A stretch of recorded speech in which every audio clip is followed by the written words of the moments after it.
So you can't be throwing Billy Hanks' finger. Ladies and gentlemen, I'd like to welcome everybody here tonight to the June Montgomery County Fire and Rescue Commission. Michael, would you help us with a prayer tonight? I'd be happy to. Bow your heads. Dear God, thank you for blessing us all with another day on this earth. Thank you for the fellowship that you bring us within Fire and Rescue and with this commission here tonight. I just pray that we're able to work through everything that we have on our plates and that you watch over us and protect us. I ask that you continue to watch over the family of Jeremy Compton and all those out there battling illnesses and diseases beyond their control. In your name we pray. Amen. Thank you.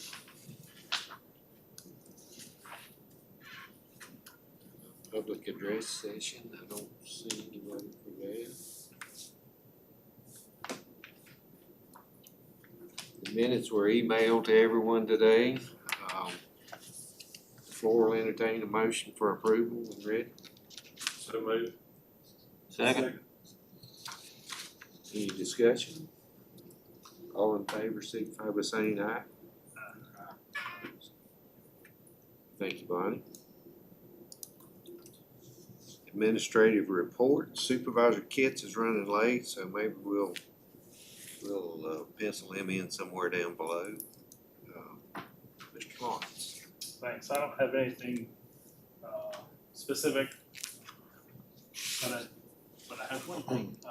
I have asked Michael to look into on the news last night and then again today was Roanoke County's efforts to do cancer screening related to their first responders and firefighters. So we're going to look at that as well and just see what they're doing, what the connection is, what the health care responses, and then we'll bring that back to you. So it's an important issue. And Yeah, sounds some preventative measures would be great. that's Jason? all. I don't have anything this much, Steve, on the whole. I've been working offline with a couple of fire departments on getting the radios out to them, but nothing for the commission. Okay. Mr. Bowery, it's up to you now. It's me, huh? Okay. Well, good to see everybody. It's been a while. Just saw you the other day, so we had a good time and that was a good fellowship with everybody. But no,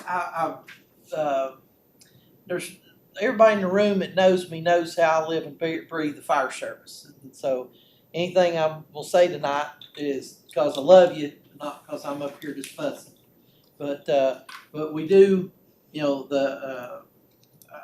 we talked about it last year, and the loss ratio on the automobiles and different things is not improved. Matter of fact, it's got a little worse. It's over 100% the loss ratio now.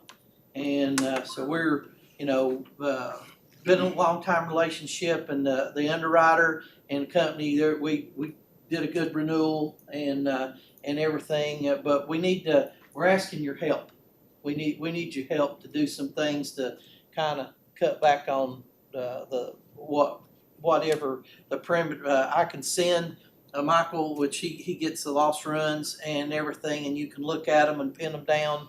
But there's just things that and Paul Mauger, Paul Mauger is our loss control specialist, and I don't know if any of you's ever met him or not. He started out as a tailboard man at Chesterfield County and worked his way all the way up to chief. And then as he retired, he wanted to come and work with us. So he's a huge resource to us. So I think Billy's worked with him. He's a nice man and very, very knowledgeable. So I'd like to have him come in and work with some of the departments and look at what's going, what we can do to help. But some of the things that I think would help off the bat, and I think we have done this at Christiansburg. We did a trainer for the EVOC. So I'd like to see us do a trainer. All these things that I'm going to mention are no additional cost to the county.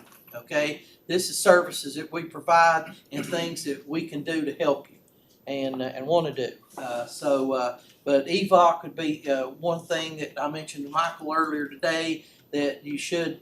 Most counties are, make it mandatory that everybody have EVOC drive vehicles. And we can make that seamless as possible. We'll either do a train-the-trainer for everybody, let each department send 3 or 4 people to it and get up to speed on that, or I'll send people to do it, or we'll do it individual departments. Whatever fits the bill, I will make that happen. Okay. I have Ben Wexler is my training coordinator, and he came up through the ranks and with Kingsport Fire Department, and a lot of you know that's a really progressive, good department. And he's now the number 3 guy at the fire school, so in Tennessee. So he's very knowledgeable, and we can put this together any way you want to. Something else that I think, and just Michael and I talking, that I think would be huge for y'all is to be doing motor vehicle records. I think that clearly, with what I see out there across the Commonwealth, if they have a bad driving record in their own personal vehicle, they're going to have a bad driving record in yours. That's just the part of it.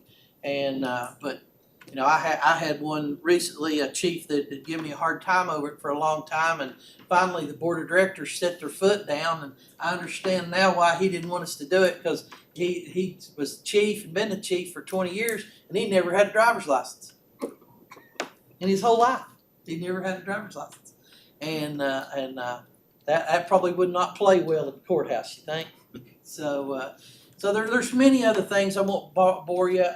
I have a couple of these if anybody wants to look at them tonight. They're packets. It has a catalog of all the different programs that we do, and they're not just fire. There's things for EMS too, like on filling out patient care reports, all that sort of stuff. But the biggest one in here that as I look is underutilized in Montgomery County is our VFIS University. And that's an online program and has a lot of things that you can have your folks do. They can do right from home. They can, and we have a lady in Pennsylvania that's her only job is to help you get set up and working on that. You would pick up each department and squad would pick a administrator.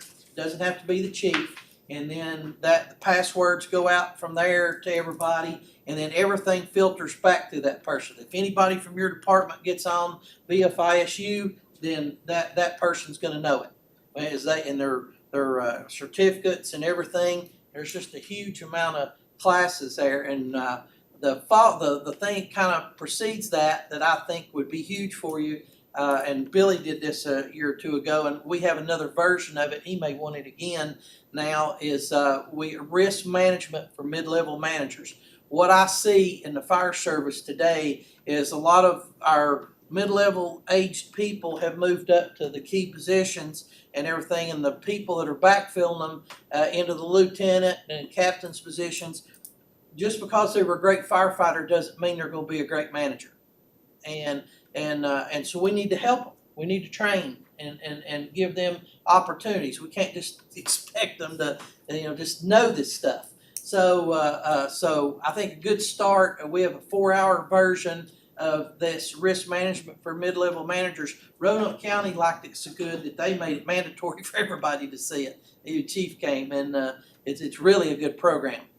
And guy Woody Sullivan teaches it. He was the fire chief in Wilmington, North Carolina, and came to work for us. And he does a really good job with it. So I'd like to see that, and then he would give you the appetite for these folks. There's a lot of leadership classes and things involved in it, and even down to simple stuff like infectious disease. That's hard to get everybody together to do that. You're supposed to do it every year so they can do it right online, and they can't, as opposed to 100 and 200 and 700. You can't tell people the answers because it'll randomly select a test for that individual, so they can't fudge it. So they have to work field 1 to get to field 2 and on down the line till they get there. So there's I know you got other business. I won't run it to ground, but you all need to talk about it, and we need to make some changes to help that a little bit, because I've made promises a long time ago. I've been around, I'm a fossil, as I told them earlier today. And, you know, I wanna keep those renewals where we told the county we could do it. And we're gonna do that, but I need your help. I can, when the loss rate goes up like that, I can't fix it. It has to come from this group. So any help, there's not a person in here that don't know how to get a hold of me at any time, day or night, and I'll come running and bring the right troops and we'll fix it. We can do it. Montgomery County has got a great fire service. You got great support from your board of supervisors and people like that, and we need to keep that going.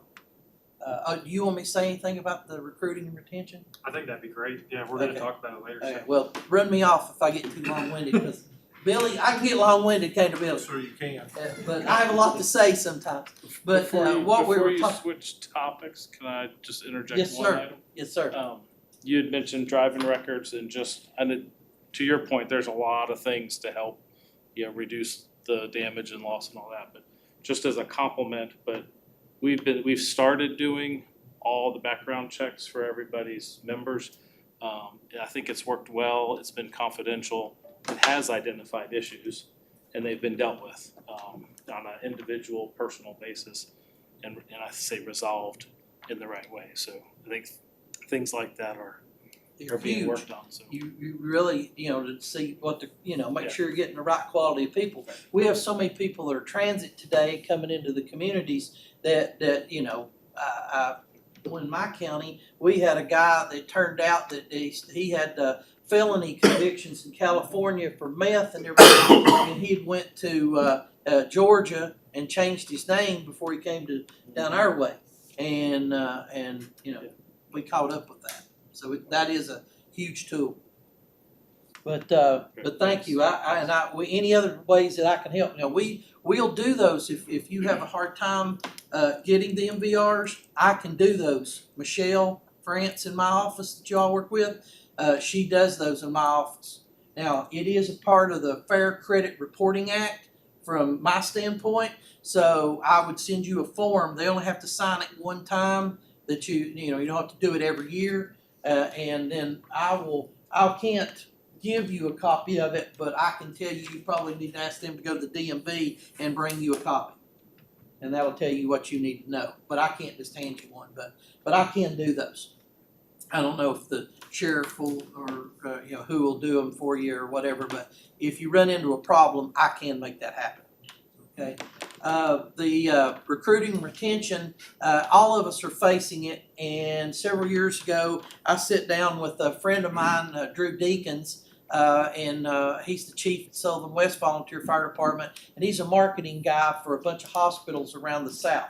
And we took a year and a half or so and planned, we call it the playbook, and we had put it all together. And then we got some grant money from the state, and then my county really believed in it. They put a little in, and we got a SAFER grant. So we had $750,000 to spend on this program.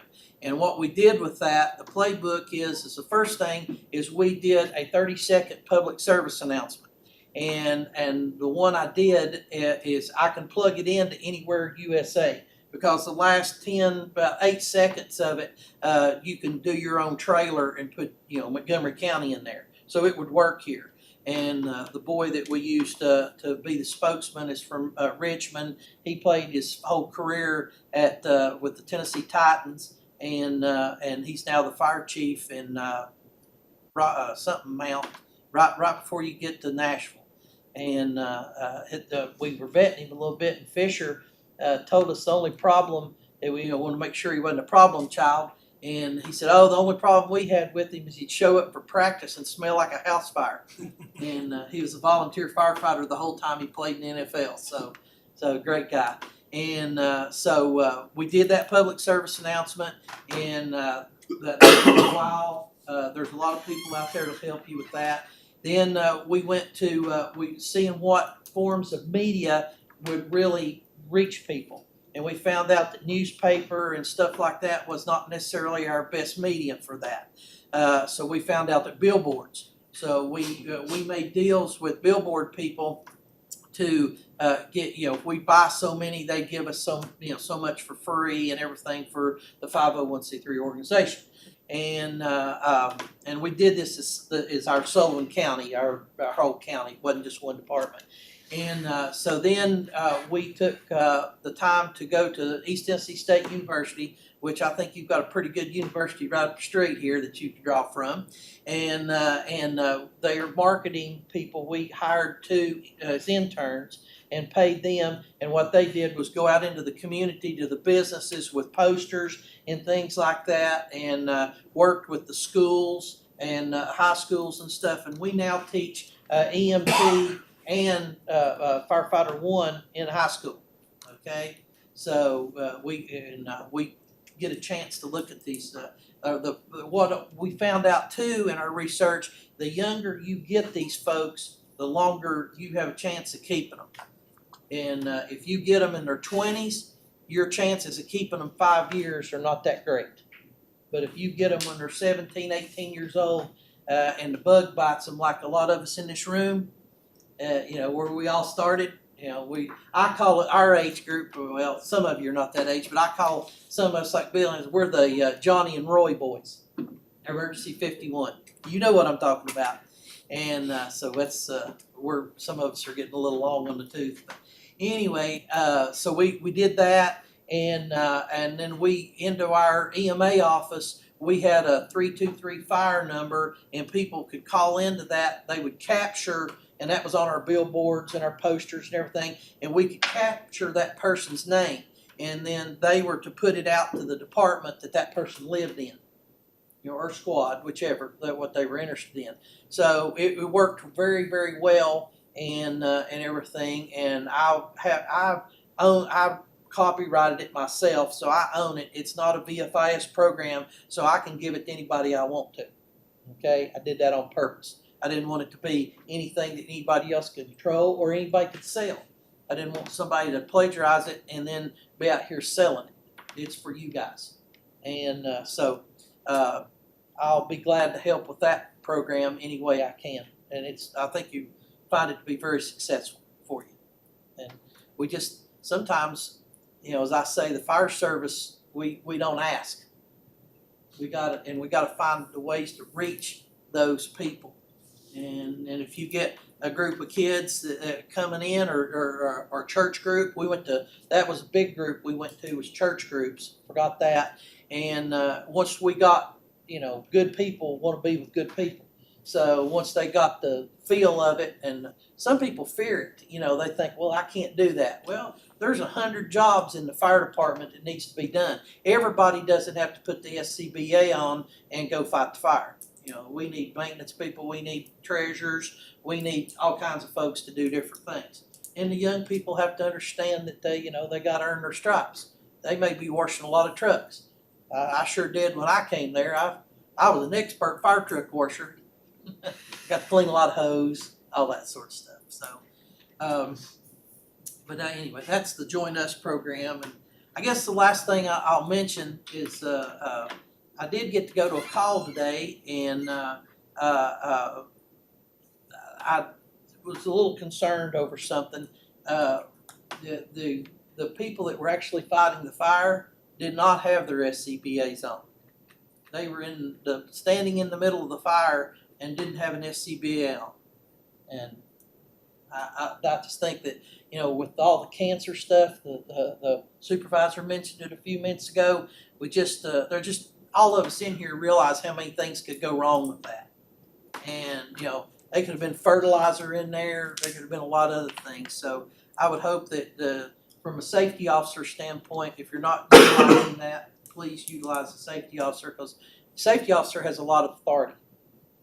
And that was a little bit of a concern today for me. And Michael asked me to kind of mention it because the safety, in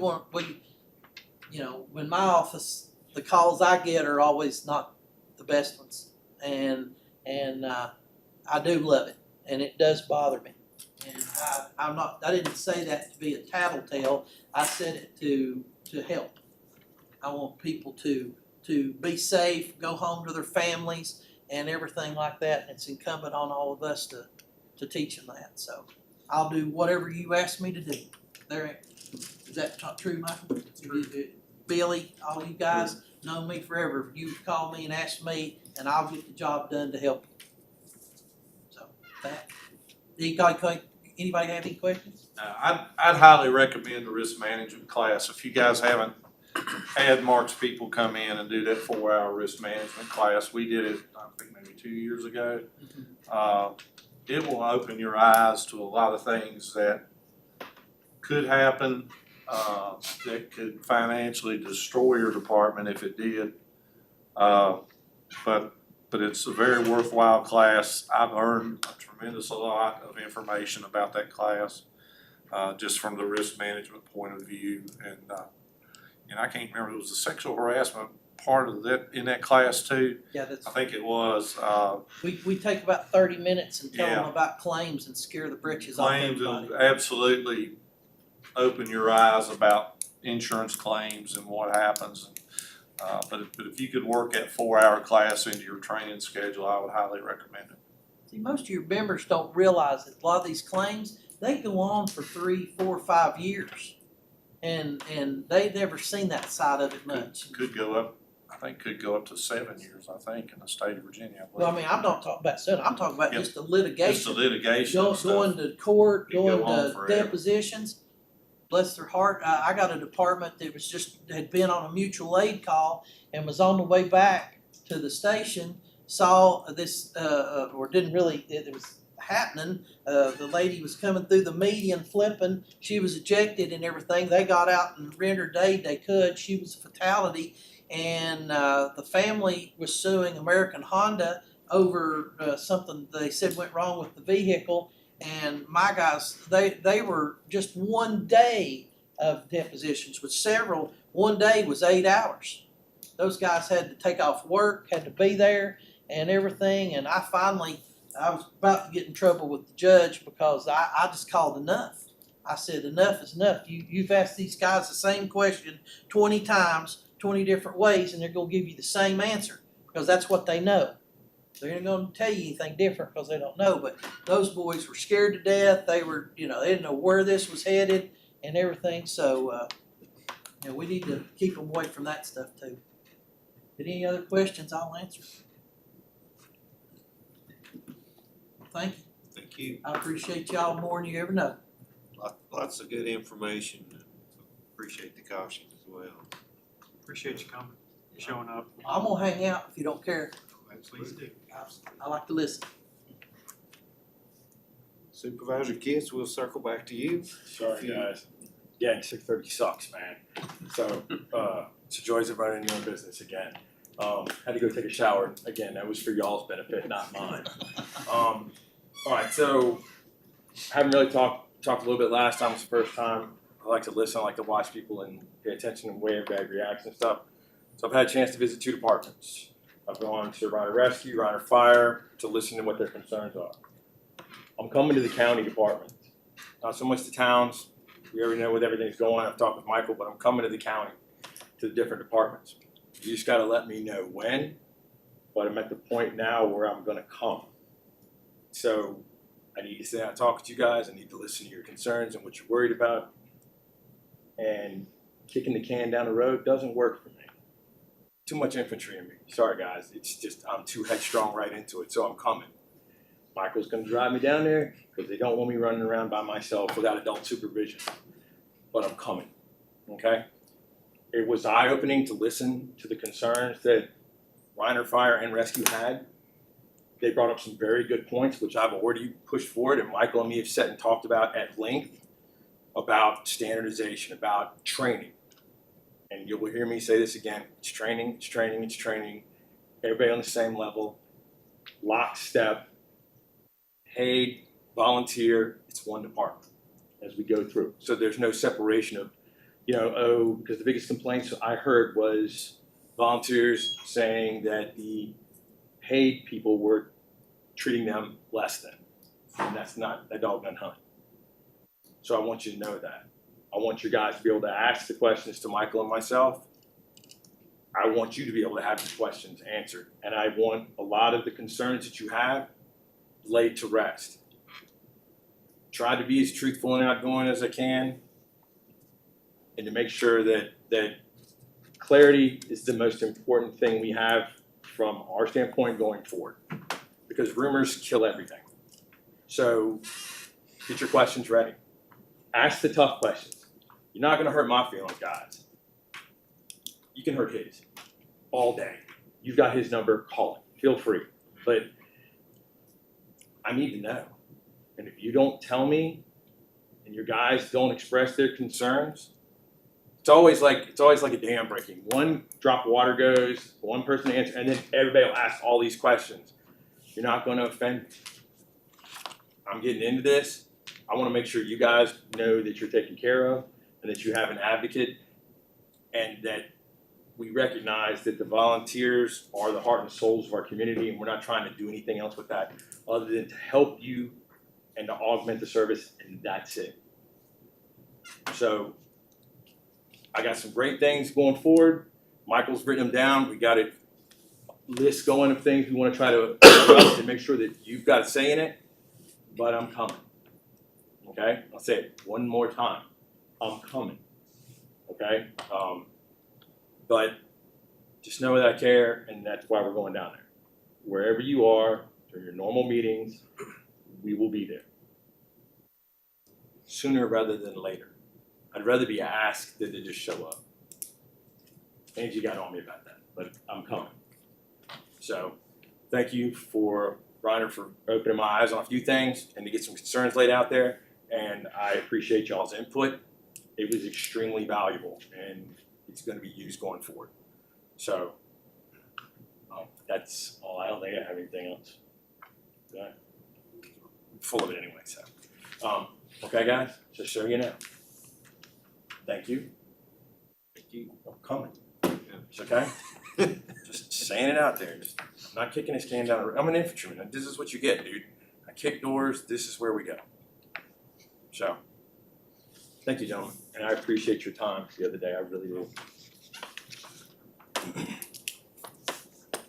Questions or comments for Supervisor?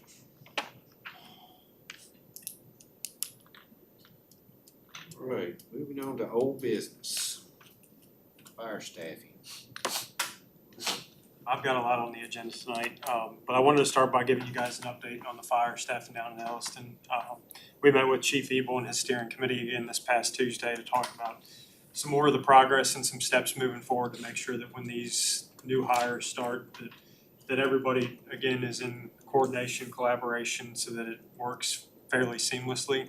We've talked about it. We know that there are going to be issues with it. There are going to be things that we have to work through when these folks do start down there, but we have really good communication going right now, and we're hoping that it stays that way.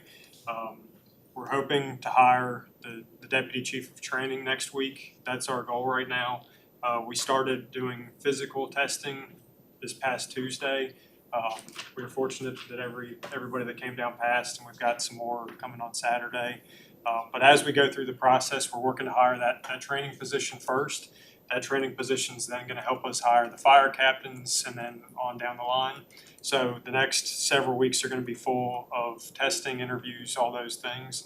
But one of the things we did talk about with Chief Ebel, and maybe it may be beneficial to some of the other departments too, but was coming down with whoever gets hired to meet the volunteers on their time at their location, wherever it may be, to kind of start building some of those relationships. You know, whether we hire folks that are internal to this county right now that already have those relationships, or whether we hire people from outside that are newcomers that don't know anything, we want to start building those relationships to make sure that everybody's on the same page to hopefully mitigate some of those concerns that one group may be feeling minimized because of, you know, whether their volunteer career. So we want to address all that stuff up front, but we're hoping to have most of these folks hired by August 1st, September 1st, depending on what date we can get them in for orientation. But we're working through that. I really appreciate Chief Ebel's willingness to meet us and to have some of these hard discussions about steps moving forward. But if you guys have any questions or concerns that come up about it, please feel free to reach out.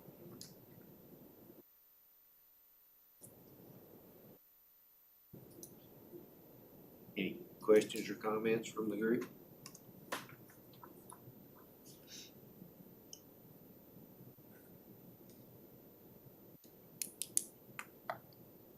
You have a timeline you're working as far as the staffing that you're, I think you said last time, September. So it depends on when we can get all these folks hired. We're kind of waiting on Roanoke County right now. They've been super helpful through this whole process, but part of our hiring requirement is passing a physical test. The only place that we can do that right now is at the Roanoke Valley's Training Center. So we're kind of on their schedule for that piece of it. But when it comes to progressing, we're taking all the steps that we can to try and do this quickly, because we know that there are problems that we want to address.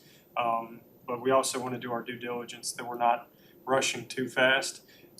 One of the things, again, that we talked with Elliston about was looking at that first month after folks are hired and spending that first month doing nothing but training, getting those 12 folks together that may or may not know each other, sitting them down, spending time, not just running through drills and doing those kinds of things, but going out, learning the territory, meeting the volunteers, learning what areas you can get a tank or two and what areas you can't, and things like that, that will hopefully build that kind of team atmosphere. So when they are responding to calls, there's no question of someone's ability, so that they can work together seamlessly when it does start.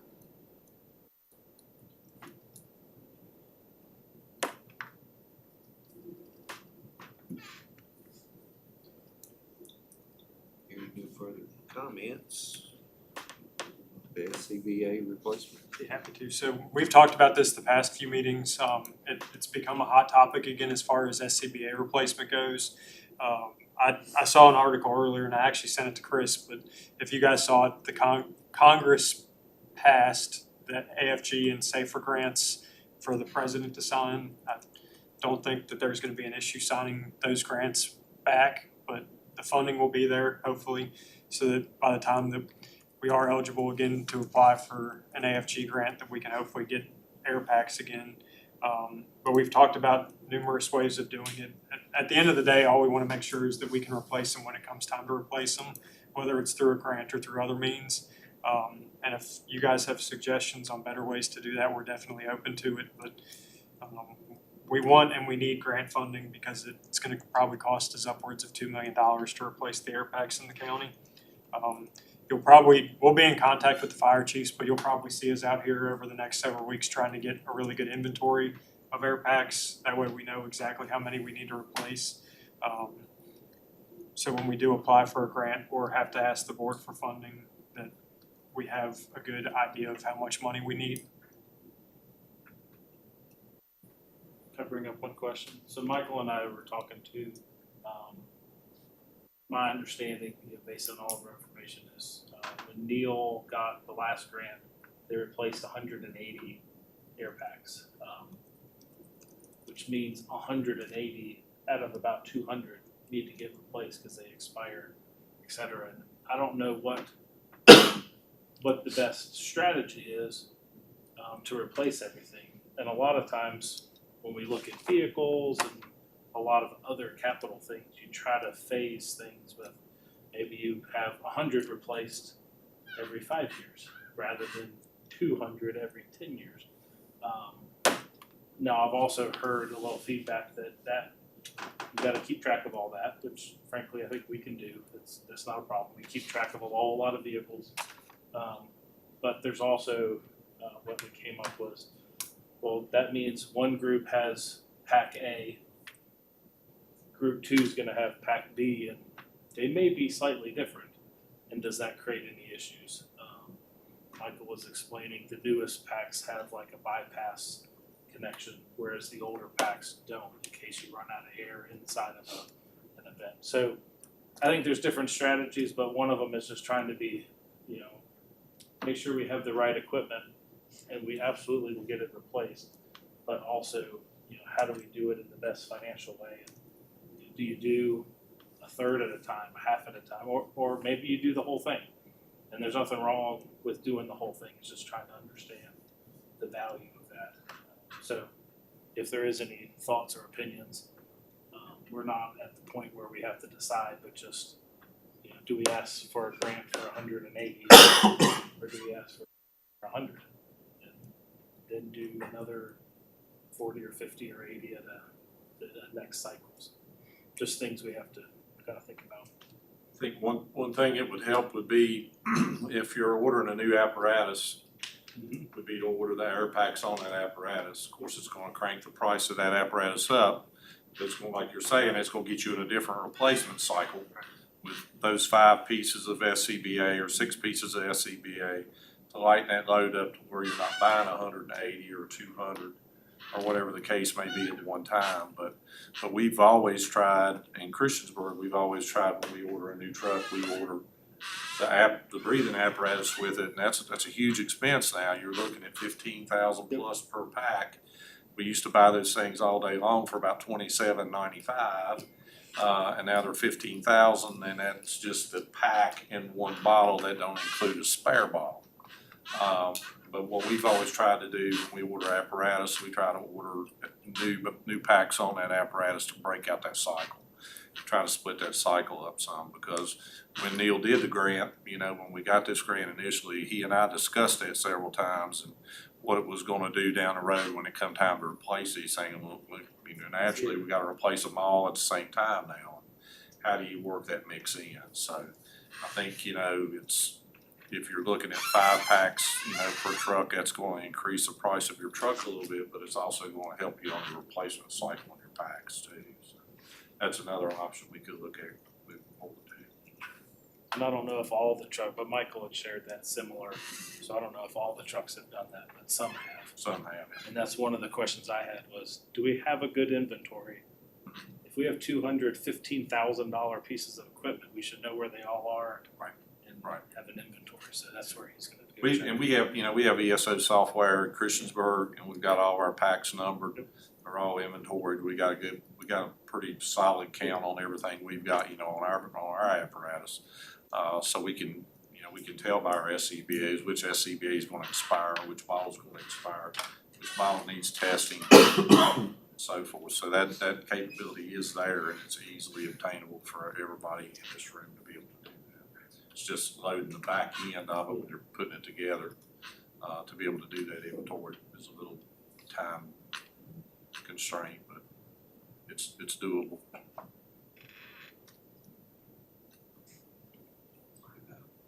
Michael, the Safer grant, you can get SCBA's on it too. Yep. And the Safer grant for volunteers is a whole lot easier to get than the AFG grant. So don't forget that. Write that down. They'll do turnout gear and SCBA's under that. If it's for the firefighter, they'll do it. Does that, because we talked about the Safer grant for hiring career staff. Do those grants kind of run independent? Like, They are will. you gonna count, is it gonna count against you one day if you want Yeah, safer they, staffing? oh, versus well, not equipment? one day, I mean, but yeah, you usually do it for 3 years. Right. And, But that's for the and if- staff. Yeah, for the Right. staffing, and those are a little harder to get. Correct. Okay. And everything, but yeah, they would not do that one and then turn around and do another one for SCBA.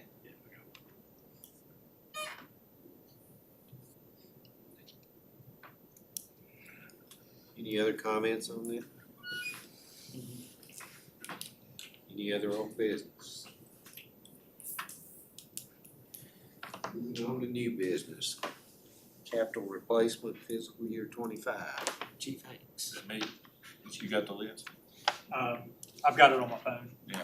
Did you wanna talk about the ones that we've talked for this? Yeah, if you give me, I know our engine's there to be replaced. After July 1,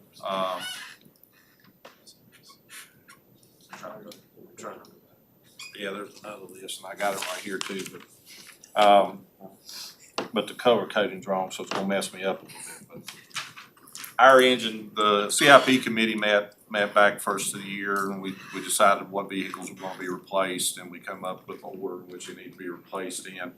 The committee at that time, and I think it's in the minutes somewhere maybe, Bonnie, I'm not sure, but I think we announced it back after we had that meeting, but Our engine 87 was due to be replaced, and they voted to do that. I think Elliston's 2 brush trucks were on that list, if I'm not mistaken. We're gonna do And- one. And you're gonna do one. Yep. And then we were gonna do a command vehicle for somebody. We're doing your command vehicle, or we're just doing the engine and that one brush truck? I think that's two. I've identified a issue at Phone Shop, but, with 2 old response vehicles. One of them's 18 years old and the other one's 14 years old. The 18-year-old one was a non-replacement vehicle that I need to put into surplus now. The 2010 Tahoe, quite frankly, I'd lost a little bit of control on that. My deputy chief was in charge of that vehicle. And it is in very poor condition, and it needs to go surplus as well. So I would like if we could rearrange I'm not asking anybody to give up a truck, if we could find some money to go with one response vehicle, to turn those 2 vehicles in. Tyler's got the dollar figures if we wanna talk those a little bit. So we're still allocated the penny and a half that we have been in the past. The penny and a half's worth about $1.7 million. There was an additional $200,000 left over from last year. I spoke with Chief Hanks this morning, and our general consensus in the past has been that we don't want to spend every dollar that we have in that account, because if something were to happen and we have, a major truck repair or a truck replacement, that if we don't have the funding there, that there's nothing that we can do about it. So we'd like to keep some padding in that account if we move forward with these replacements. Engines right now are allocated at $1.5 million, brush trucks are at $350,000. So if we were to spend the full dollar amount on those 2 apparatus were spent for the year, that doesn't take into account the extra $200,000 or so that we have left over, but we do like to keep that cushion in the event that something happens.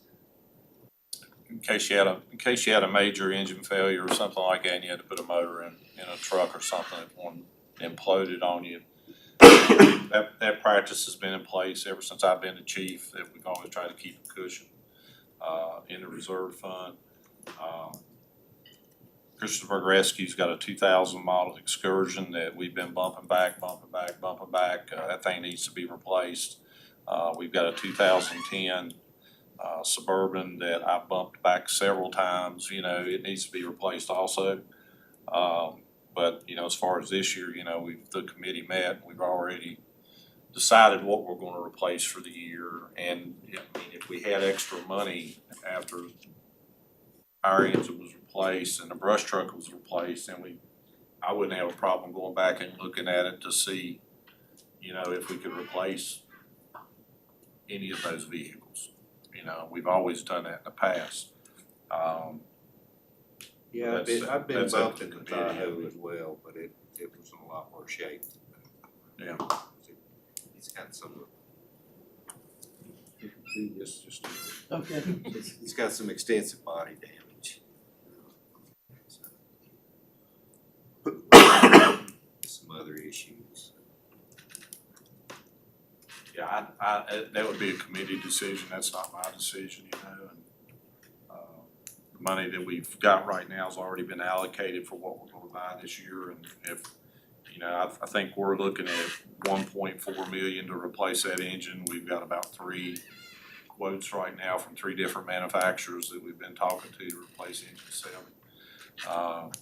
And of course, that figure does not include the SCBA's. If we add 5 SCBA's in on that truck, that'll crank it up to about 1.4 and some change. And then the truck may come in at 1.3. If it comes in at 1.3, then we've got the cushion to be able to do something with some response vehicles if we have to. But When do you know your final number? I think we're gonna make a decision like July 1. We've met with 3 different manufacturers. We had a meeting Tuesday night at the station. We reviewed all the specs with all the membership of the department, and everybody's got a pretty good consensus on what they want. And all three manufacturers come in within $50,000 or $60,000 each of each other, so we're all right there. They're all right there in the same ballpark. One of the manufacturers got a 48-month delivery time on it, and another manufacturer's got an 18-month delivery time on it, and then another manufacturer's got 28 to 36 months. So you've got to look at, we're looking at everything. We're trying to get the most truck we can get for our money, like we always do. We're not spending lavish money to Cadillac up trucks. We're trying to build a truck that's going to suit the needs of our department and serve the citizens of the county well. We've always done that in the past. But I think, Chris, first of July, we're going to be ready to do a purchase order on one, and we'll know a solid figure then. But we'll be able to buy off a contract. We can buy off HGAC or a couple other different contracts. So I think we'll be in pretty good shape on that. You know what you want, right? Yeah, they've sent specs out for bid. That happened within the last week or two. Okay. I believe they've sent it to 3 different vendors. Delay is who knows what. Squad 27 is next, I think, on our list. That's going to be significant, not only in cost but equipment-wise. We're looking at changing some of the strategies on that, going from inline pump to battery. But we're also, looking at a 4-year plus delivery from the time they get the purchase order. Right. But I think after we get the trucks ordered that we allocated for, if there's money left over then, I think we could come back and look at what the other needs are. I understand your concerns, and we've done this before in a commission meeting many times. I mean, Pawn Shop McCoy doesn't run that many calls, but we rely on response vehicles to get people to come from out of the area. If they're working in Blacksburg or whatever, they can run a response vehicle. Right now, I don't have an extra vehicle for that, or if somebody needs to travel to a class, which I've got a couple that's going to class for paramedic and with them. So I'm asking the commission to approve it. You got 200,000 in reserve right now, and a response vehicle's 80. You need to replace this vehicle.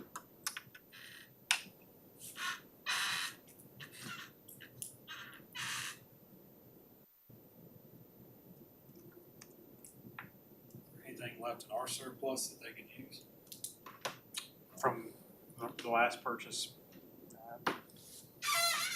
When do you think Ellison gets your final number? When do you get your final quote? Final quote. Just went out a week or two ago. I'd say a week or two-ish or longer. When I hear, I'll update you. And I only ask where I understand the chief's point is, if we know in July what your number is and your number is, you'll know the number. We're looking at 2 weeks. Basically, we're looking at 2 weeks, and we're going to have a solid number. So let me ask you this, Michael, on the brush trucks. I don't know the arrangement. Does if we're getting a brush truck, are we releasing a brush truck? Yes. That's what I thought. So it's a F-350, right? V10. They're still very stout. I just wonder if something like that would suit the need. It's got a gas line the size of a garden hose, but they run great. So that would be maybe something that we can throw in the pot, start with, maybe. And unless the county sees a need to keep this engine 7 truck, which I wouldn't recommend it because it's a money pit. It's got on this sheet, I think it's showing 65,000 miles on it, which is more than any truck in the fleet that we have, as far as the engines go. And I know right now it's well over 70,000 miles, but that truck would go to Gov Deals and we could sell that truck. And I think that truck's gonna bring good money. I think that truck will bring, What about selling 28? I mean, What's your truck? I'm independent in this, I don't have a vote when it comes to it, but I'm just throwing it I think my recommendation would be, we have the 200,000 in surplus right now. We could go ahead and replace that response vehicle and then sell off units, or we could just use the surplus that we have from whatever those trucks come in under at and use that to kind of refill the 200 that's sitting there as a cushion. you got a figure, Steve? How much it's gonna cost you to do it? I know we got 80,000 in for response vehicles, but But do you know how much, you know what you're looking at? I haven't priced anything. Yeah. So, I mean, typically we've done 3/4 ton, 4-door pickup, so would work for the boat trailer or whatever, Gas or diesel? gas. Gas. You're looking, probably looking at 55,000 probably for a truck, I would think. And, yeah, Tried to look on state contract there, couldn't find it. probably looking at, you'll be close to 80, you're gonna look at another 15 to 18 to outfit it.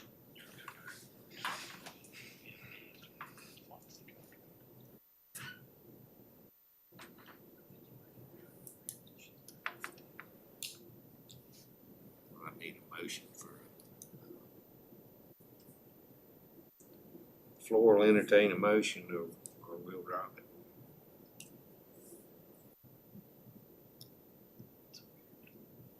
I'll make a motion. I'll second. Any further discussion? Just to clarify, the motion would be to move 80,000 from the 200 that we have in reserve to make that purchase. And then I think what mine we- will be coming up, 47 will be before yours. So whatever money I get out of 47, we'll just recoup back into our fund. It's, we're still a little ways out from mine. I'm looking at probably another, I mean, when we order, if we cut a purchase order first week of July for the truck, of course, we'll know a dollar figure then for sure, but we're still looking at 3 years probably before the truck ever comes minimum. So that's 3 more years that we're not gonna have the money to be for the sale of the truck, and we're not gonna sell the truck till the new one comes in. So When do you pay for the truck? when it comes in, So for 3 years. for 3 years, y'all gotta roll For purchase 3 orders. years, you'll sit on a $1.5 million. We'll sit on one. Correct. Which Correct. means in 3 years. Yep. We got money to buy a Yep. truck. Right. We just have to know that it's Right. encumbered, but Correct. so. We have some options for trucks we can sell right now. 69's replacement just got here. That one could easily go to surplus. 28 from Elliston. Blacksburg has an ambulance that'll come to the county soon that'll go up for surplus. So there's ways that we can fill that money back in. It'll just take some time. as long as we know that that money that we sell these are going back into that fund. We just roll it back into the capital reserve. It always does. If we surplus It the always truck. rolls back into it. As long as we got that, we'll be okay.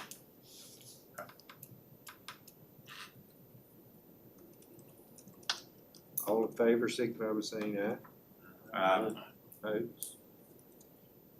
Thank you. Standardization of membership. So this came up earlier this week, and we thought it was probably time that we had a discussion about this. Not that any decisions are gonna be made tonight, but it's probably worthwhile for us to talk about it. As each department operates and kind of does its own thing, one of the big questions that has come up is, how do you define an active volunteer? How do you define a life member?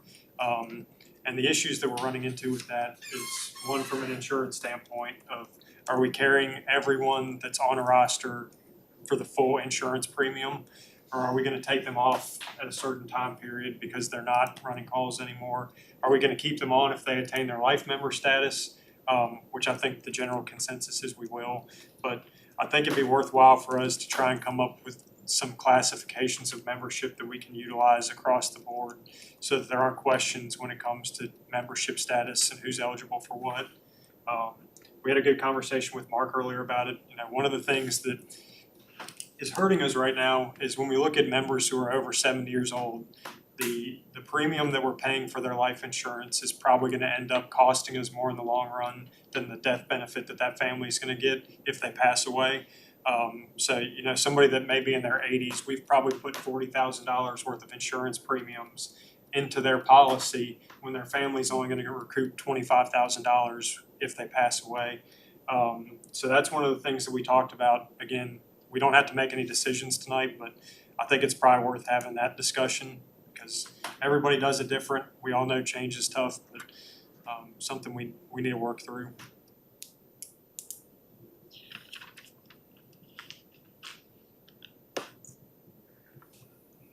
Any discussion on that, comments?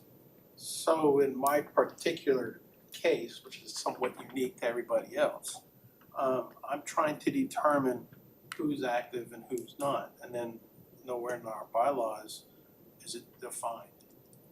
It's somewhat loosely defined, but nobody really has paid attention to it in years. Also has a direct effect on our insurance because we have a policy for our members through Bowery, independent of the county insurance. And so it's costing us to, again, carry people who are not active. So, you know, I'd love to be able to take a survey of all departments, both fire and rescue, and say, how do you define active? I broke out our roster. We have roughly 30 or so-ish bodies. But when you come down to who I can count on, who's gonna really most likely show up on a call, because you never do know, but most likely gonna show up at call at 8. And so working those numbers with the career staff coming down, I'm not certain I can meet our 12-hour, 7 p.m. to 7 a.m. Part of the deal. And so I'm trying to figure out the best way to handle it. And I'm trying to, first and foremost, define who's active, who's not. Because then that changes the way I look at numbers, the way you're gonna look at numbers, the way you're gonna look at numbers. Because if I can't get a truck out, even at night, then that begs the question about 24/7. I'm trying to find information, guidance, observations, opinions about what's active and what's not.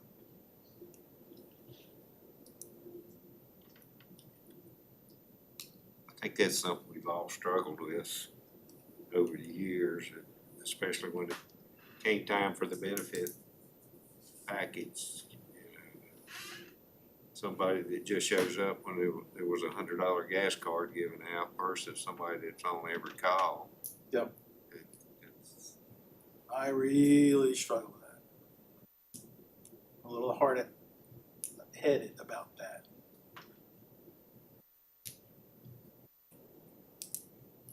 One thing you might look at, some counties have a point system to where if they attend so many meetings, they get so many points and so many calls, and then, you know, and don't make it unreasonable, but, you know, No. this benefit's important to them, and they. No. I've talked to Roanoke County volunteers that I know. They had a point system. And that was moderately successful. Many things happened on their side that they could not control. And so their volunteer system has changed from a different style from years ago. It's different now.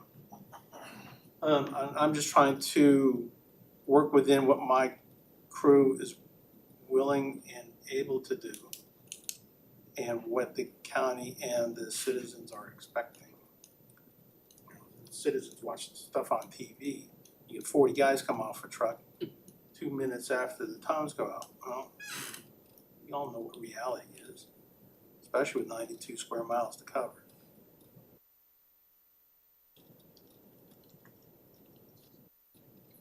we looked at a point system pretty in depth with the Tylers, I guess it was back 3 or 4 years ago. We talked it to death, and turned out it was gonna be very much a burden on to your chief officers again to keep up with. You add more burden to them to keep up with it, so Can be. in the end of the day, it did fly, of course.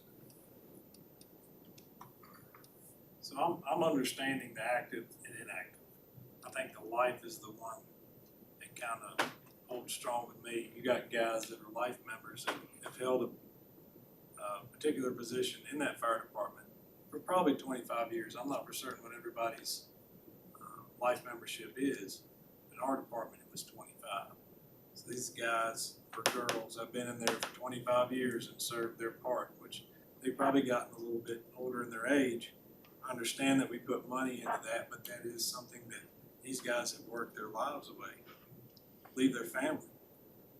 Is there any different type of insurance that we could look at if you're losing or if we're putting money into? Well, what we're gonna research, is, looking at how many people are over that 70 years of age and look at that premium. And if we can actuarially make it work to where we take, the county freezes that money for the, for that beneficiary, then, pull them off the insurance and leave that there. So the county's not paying more than $25,000 for that coverage.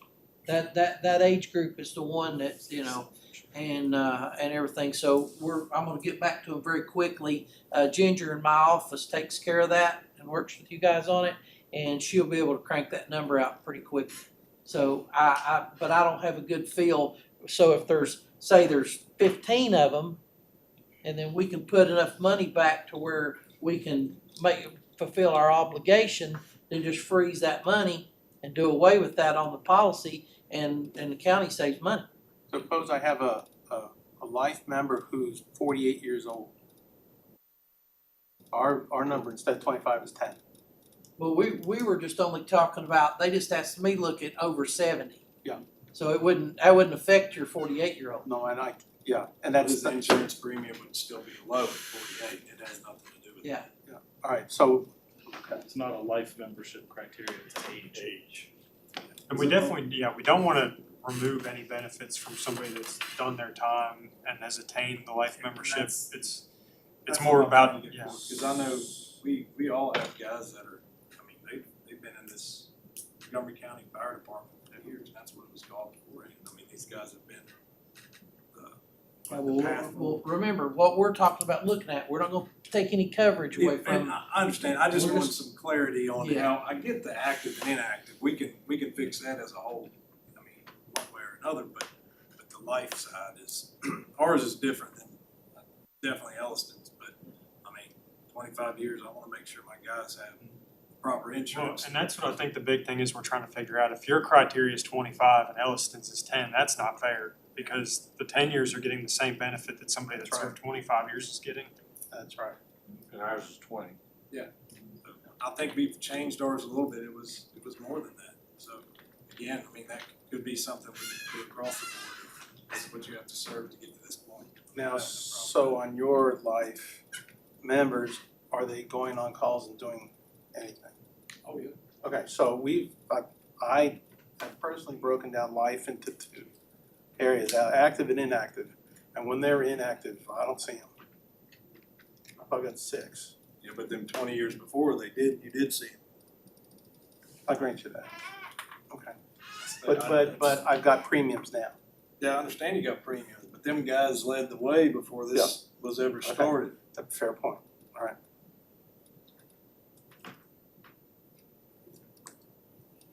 And remember, just for some of the people that weren't around, that we had a person at Reiner who passed, and he didn't have any life insurance, and we had to pass the hat. I just, that's how this got started. And it's there's no medical questions. So if you have members that might have diabetes or something else that would prevent them in the market to get it. So there's no medical question, it's 100% offered to them. And then if they leave the department and they wanna take it with them, they can. See, so but the thing is the old, it's a term policy, so the older they get, the more the premium's gonna be, and it's kinda, some of them kinda got, pretty high. We didn't anticipate that happening that way, so, but we'll look at those numbers, give us a chance to crunch some of them, but we promise you, I won't do something that. So basically, if, once you reach age 70, and I don't know the exact number, but let's say the premium goes up on somebody that's age 70, like $4,600 a year. Okay, so if at age 70, the county's paying $4,600 a year and they live to 85, $4,600 a year for 15 years is more than the $20,000 that policy is going to pay out. So that's what, and we've talked about this before. This isn't the first time we've talked about before. But how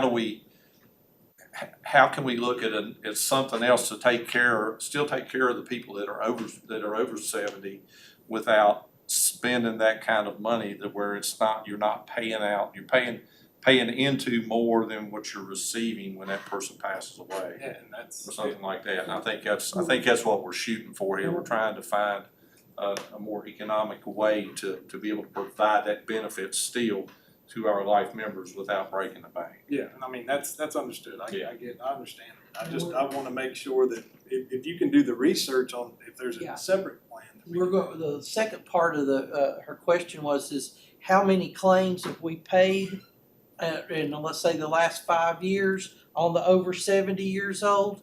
And if actuarially look at it where we could take that premium and put it over here, the county hold on to it, then we can fulfill our obligations, then we've not, we're just trying to figure out Yeah. how to save a few dollars and keep the program viable for your folks. And that's understood. I just wanted to clarify the difference between the two. Just gotta put my thinking cap on. I like it when you put that on. I'll figure it out. Just as an analogy, it comes across like for our health insurance, we got to a certain point where we self-insured rather than you're paying premiums that the insurance company gets to keep. We keep millions of dollars and then pay it out. It's, in a sense, you're self-insuring yourself for those over 70, and you're holding on to that cash. That's But exactly. you have to make sure actuarially Yeah, I don't that wanna, when you're paying $4,000, that 4 is actually paying for the 20-year-old who's costing $500 or whatever the number is. or $200. Yeah, right. So I mean, that's the actuarial work that you have to figure out from the insurance policy side. We'll have you some numbers next time. This lady does a great job. She's on top of things. I hope y'all know that. So I guess my questions are less about life, more about active, and how departments measure active, and then how do you, not necessarily enforce, but raise their expectations, have them perform a little bit. I'd love to find out, because ours is not defined anywhere, and I'm somewhat at a loss as to which direction to go that's most equitable and effective. And we've asked a lot of different localities, how do you define an active member? And nobody will give you an answer because there is no definition for it.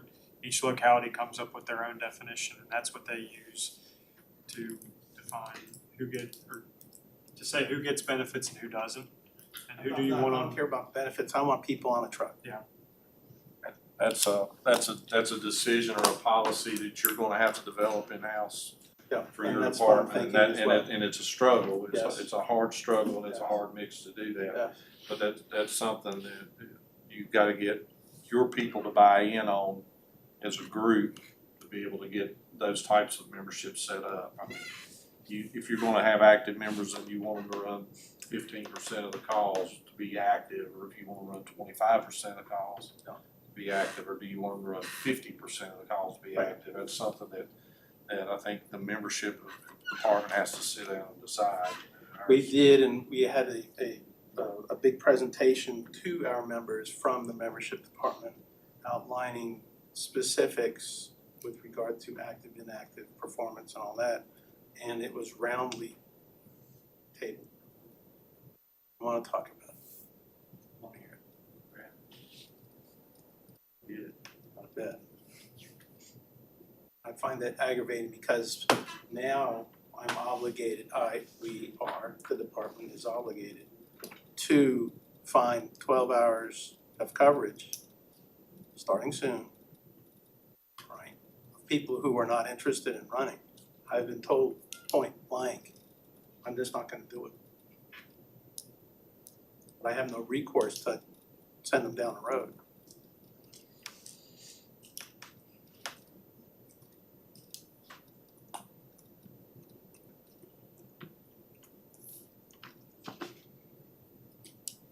Any other comments?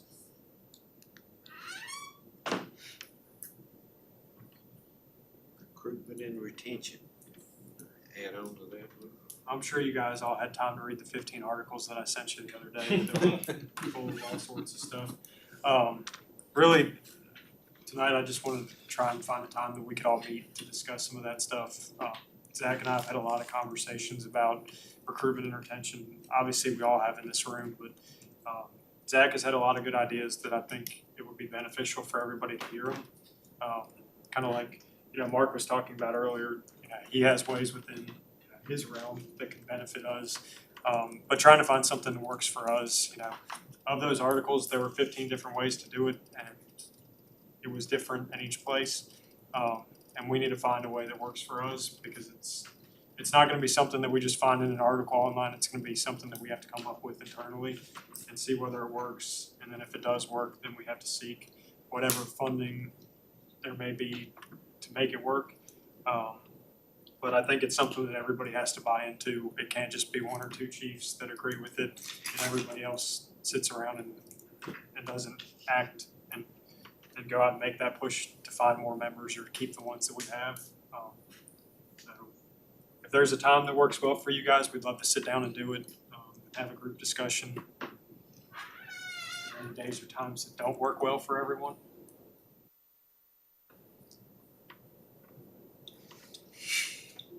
Hour before the commission meeting?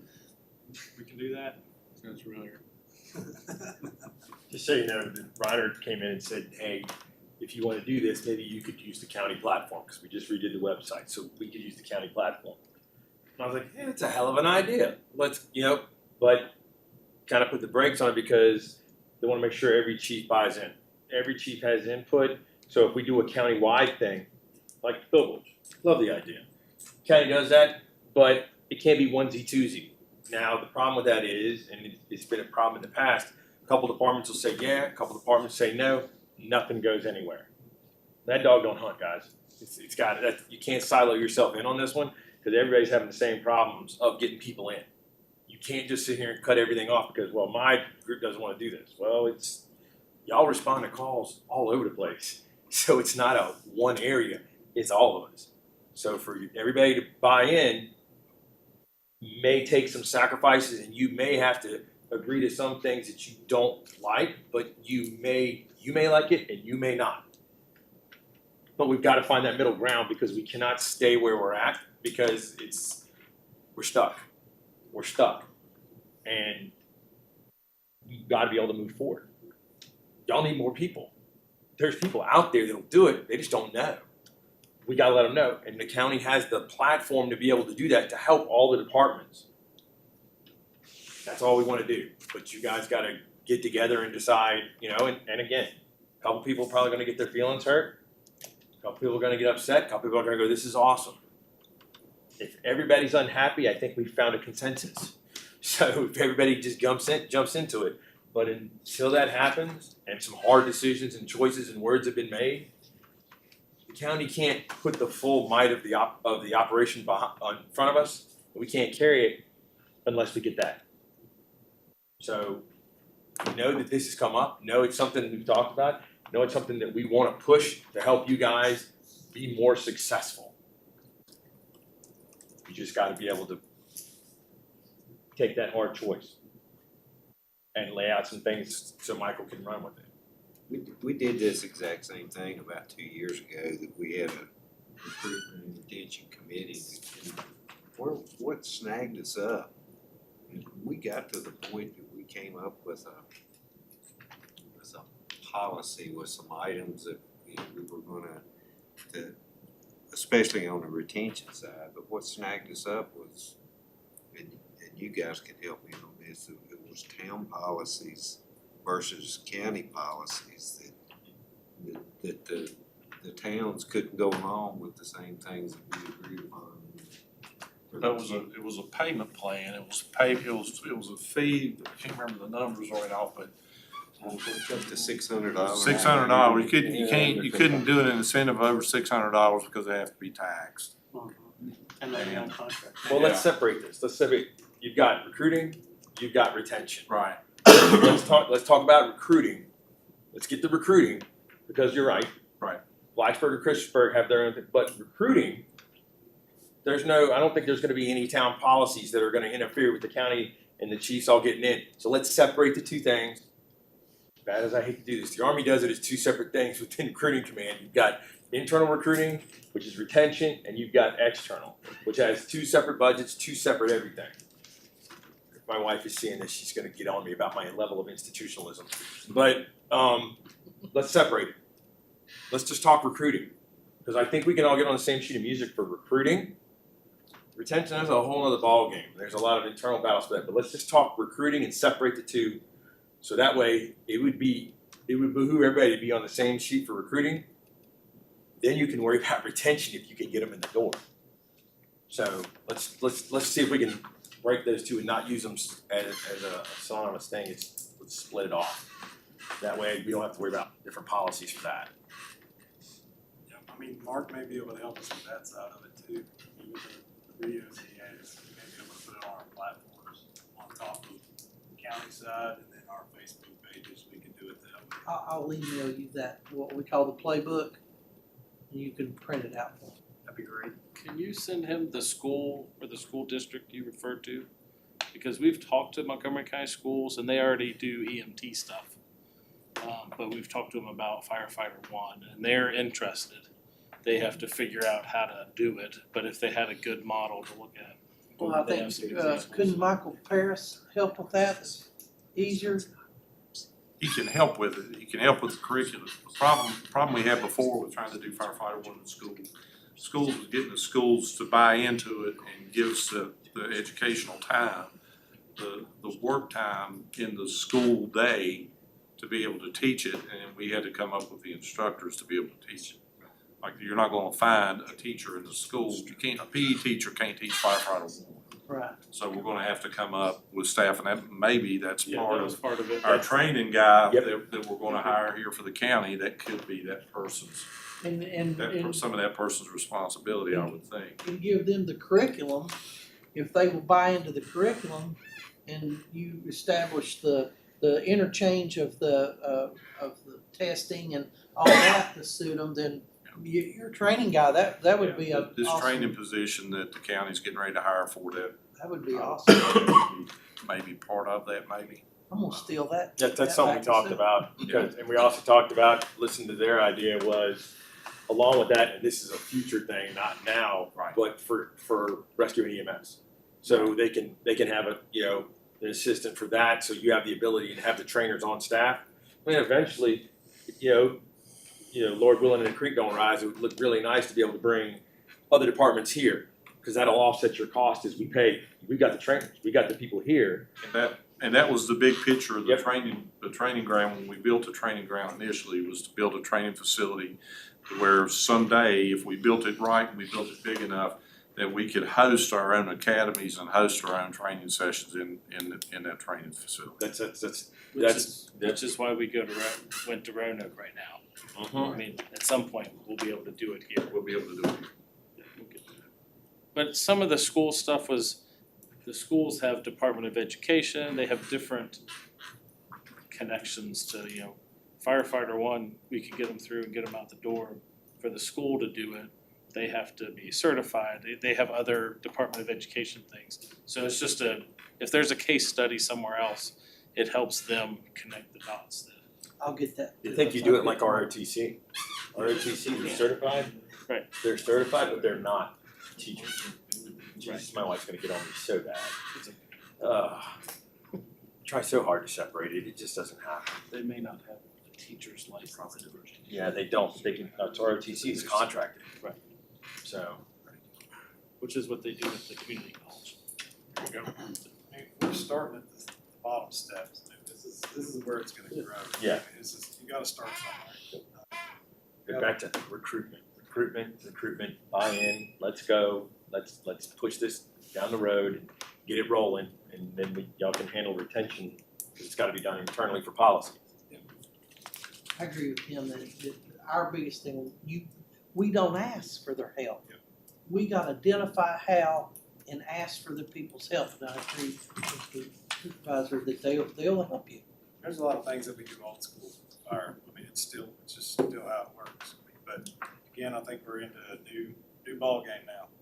So I think we're gonna get there, just starting off. Well, the thing, what I liked about our Join Us program is we did it to where there was not extra work for the chiefs or the departments. The way it was structured, with the kids from the college, interns and stuff like that, the way we did printing and all that, so there just wasn't, really it boiled down to when they got that phone call or they got, from the 323 fire or however that person came to them, they had to act on it then. Well, that's no different than what you do today if you get a new member. So we got to lessen that. I think that's a big holdup for a lot of counties is they think it's, will create a bunch more work for the chiefs and staff. So hopefully Michael could put this out there and it'll show that there's a better mousetrap. You just give it all to Tyler, like Robin. Take that. There you go. Tyler's gonna kill me, huh?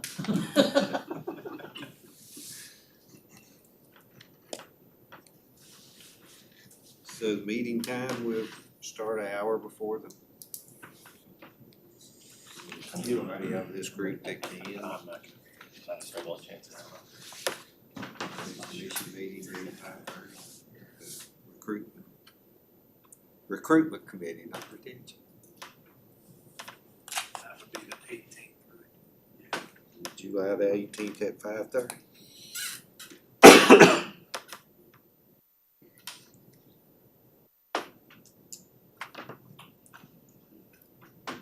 Any other comments on that?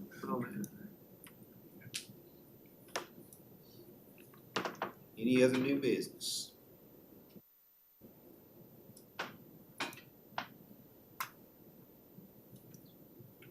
Moving on to discipline reports. Chief Williams, I'll start with you.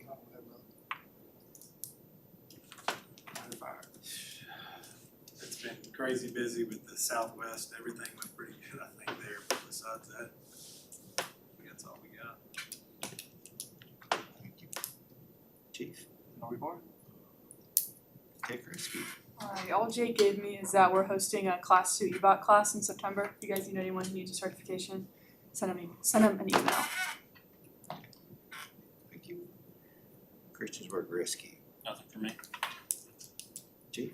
First off, I'd like to thank all the departments that showed their support to us, during Jeremy's passing, and we really appreciate the help and the coverage during that time, and appreciate all the support for the fundraising ride that we had, and everybody that helped us out at the church. We're very appreciative, and I know the family's very appreciative also. I'll switch hats and I'll go on the fire board side right here for a minute. As everyone knows, House Bill 2451 was passed in the House Senate, and that's mandating emergency or electric vehicle and lithium-ion battery training. That class has got to be done. It's mandated by the state of Virginia. Everybody's got to do it. That class is going to roll out July the 1st on Cornerstone. You've got to go on Cornerstone to take it. You have until December the 1st of 2025 to complete it. But every firefighter in the state of Virginia has to take this class. It's mandated by the state. It's gonna be a 6-module class. It's a 6-module class online. You can take it from your house, you can do it anywhere you want to, but you gotta set up a Cornerstone account through Cornerstone, through the Department of Fire Programs. The whole curriculum was gonna take about 2.5 hours to do. After each module, there will be a test, a 5-question test. The way the testing is set up on it, you got 2 shots to get the right answer. You gotta score 80% on the test to pass. I'm about halfway through. I'm demoing the class right now as being on the fire board, and no one is gonna have trouble with this class. If you sit down and you watch the video, no one's gonna have a problem with this thing. But it is mandated by the state, so get geared up to do that, get your people geared up to do it. Everybody can't sit down and watch the class online and then and everybody sign in to take on. Everybody's gotta sign in their own account, and it's gonna be monitored through Cornerstone, so, fire programs will be able to see that everybody's taking this class that's registered. But no one will have trouble with this. This is pretty simple, straightforward, a lot of good information. I understand that the lithium battery class that they had at the convention last weekend was a really good class, and some of the things they were telling me about that, this class sort of mirror images some of that stuff too, so you really shouldn't have any problem. It's coming July 1. So is that 2.5 hours per module or the? 2.5 hours total for all 6 modules. That's all I got. Chief? Just thank everybody that's helped us on the fires. Actually had 2 real ones this month. One this afternoon, and then Christiansburg has spent probably close to 2.5 hours out of Wolverine the other night. So thank y'all for that. Tyler?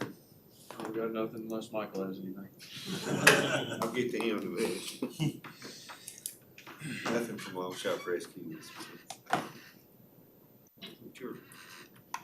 I've just got 2 pretty quick things. The weather's super hot the next few days. Make sure that if you have something, you're hydrating. And if you got a platform to do it, make sure that you're putting it out to the public to hydrate too.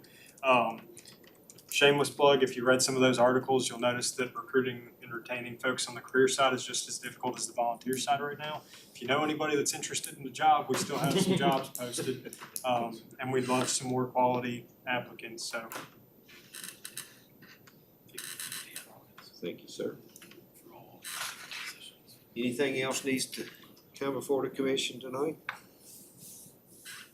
Our next meeting is July the 18th. This meeting's adjourned. Thank